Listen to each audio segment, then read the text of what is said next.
आज की इस स्टडीज के इस लेक्चर में बात होगी, अगर आपको मेंटेनेंस नहीं देना है तो कोर्ट में आपको एक कागज जमा करना होंगे। जो सुप्रीम कोर्ट ने साफ साफ कह दिया है कि अगर आप मेंटेनेंस नहीं देना चाहते हो, तो मेंटेनेंस से बचना चाहते हो, तो आपको ये वाले पेपर कोर्ट में फटाक से जमा कर देना है, तभी आप मेंटेनेंस से बच सकते हैं। अन्यथा आपको हर हाल में मेंटेनेंस देना पड़ेगा। आप ये बिल्कुल भी मत सोचिएगा कि मैं कोर्ट में उपस्थित हो गया हूं, मैंने रिप्लाई फाइल कर दिया है, अब तारीखें चल रही हैं, अब मुझे भरण पोषण नहीं देना पड़ेगा।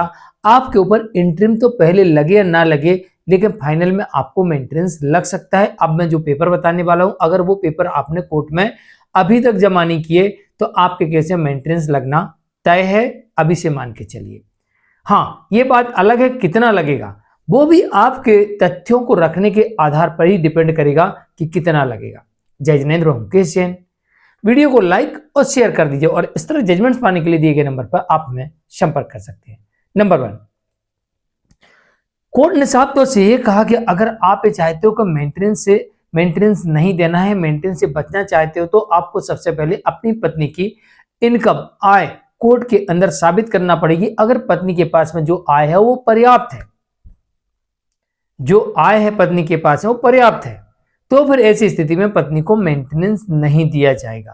पहली कंडीशन कोर्ट ने ये बता दी कि ये वाले इनकम के पेपर्स आपको लाके जमा करना पड़ेगा। आपके कहने मात्र से बात नहीं बनेगी कि मेरी पत्नी वहां पर जॉब करती है, ये करती है, वो करती है, फोटो है, इतने से काम नहीं बनेगा। आपको प्रॉपर सबूत देना पड़ेंगे इनकम के, तभी जाके साबित होगा कि हाँ आपकी पत्नी कमाती है, और आपको सबूत देना अनिवार्य होगा।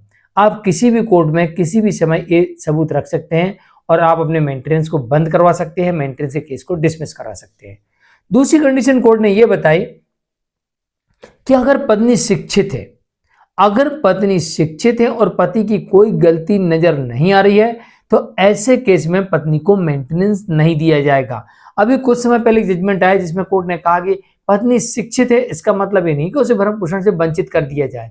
तो यहां पर एक दूसरी कंडीशन भी बता दी कोर्ट ने कि भाई उन केसेस में जहां पर पत्नी शिक्षित तो है लेकिन अभी जॉब नहीं कर रही, लेकिन अगर यहां पर पति की कोई गलती नहीं है, अभी तक पत्नी ने पति की कोई भी गलती को कोर्ट के समक्ष साबित नहीं कर पाए, तो ऐसी स्थिति में अब दूसरा नियम लागू हो जाता है कि पत्नी शिक्षित है, इसलिए यहां पर माना जाएगा कि पत्नी कमाने के काबिल है, सक्षम है, और यह माना जाएगा पति की कोई गलती नहीं, तो पत्नी बिना किसी कारण के अलग रह रही है।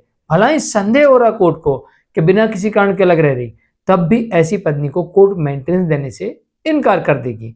लेकिन आपको अपनी बेगुनाही के, आपने कैसे पत्नी को अपने घर में रखा है, उसके सारे सबूत आपको कोर्ट में पुट अप करना पड़ेगा, और साथ ही आपको यह भी साबित करना पड़ेगा कि आपकी पत्नी कमाने के काबिल है, कमा सकती है, शिक्षित है।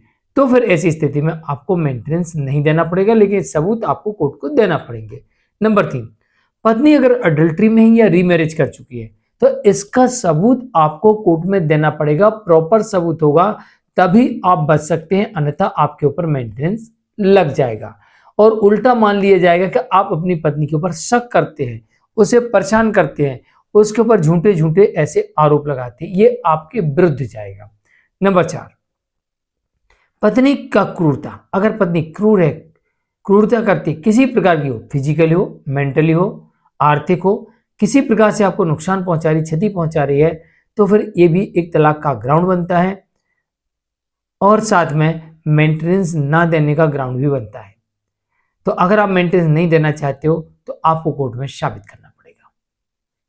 नंबर 5, बिना किसी कारण के अलग रहना, तो ये भी मेंटेनेंस का ग्राउंड बनता है और साथ में डिवोर्स का ग्राउंड भी बनता है। तो अगर आपको मेंटेनेंस नहीं देना है तो बिना किसी कारण के अलग रहने वाली पत्नी से, क्योंकि कोर्ट में साबित करना पड़ेगा कि मेरी कोई गलती नहीं है, पत्नी की सारी गलती है, बिना किसी कारण के अलग रहने वाली पत्नी को अब आपको नहीं देना पड़ेगा भरण पोषण। मैं हूं मुकेश जैन, आज के लिए इतना ही। वीडियो को लाइक और शेयर कर दीजिए। नमस्कार।